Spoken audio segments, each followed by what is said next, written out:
आज रविवार मस्तपैकी वातावरणाचा अंदाज घेऊन विट्या बसल्या पारे गावात आलोय आणि वरनं डोंगरावरचं पाणी एवढं भारी इथं जायला लागलंय. दाखव रे, हे बघा त्यात उतरतो आता मी.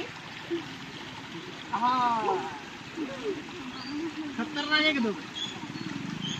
हे सगळं असं डोंगरावरनं पाणी आलंय. हे जरा इकडं तिकडलं दाखव, इकडलं हे खाली. हे बघा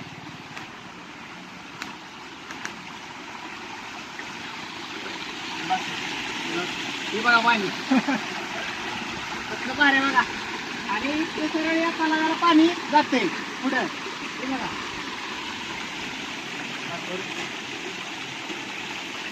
सगळा तलावा म्हणजे डोंगरावचं सगळं पाणी त्या पाईप मधनं वरनं येतंय आणि इकडून तलावाला जातंय. एकदम खतरनाक सीन झालाय. पाऊस पण पडलाय लय, त्यामुळे पाणी पण लय आणि एकदम स्वच्छ पाणी आहे. त्यामुळे आज मी मजा घेणार आहे. जर तुम्हालाही मजा घ्यायची असेल तर आता सीझन चालू झाला पावसाचा, त्यामुळे विट्या बसल्या पारे गावात एकदा या. तिथं रविवारचं बोटिंग पण चालू असते. आता जरा वेळानं बोटिंग पण करायला जाणार आहे मी. ती दाखवतो नंतर तुम्हाला आता.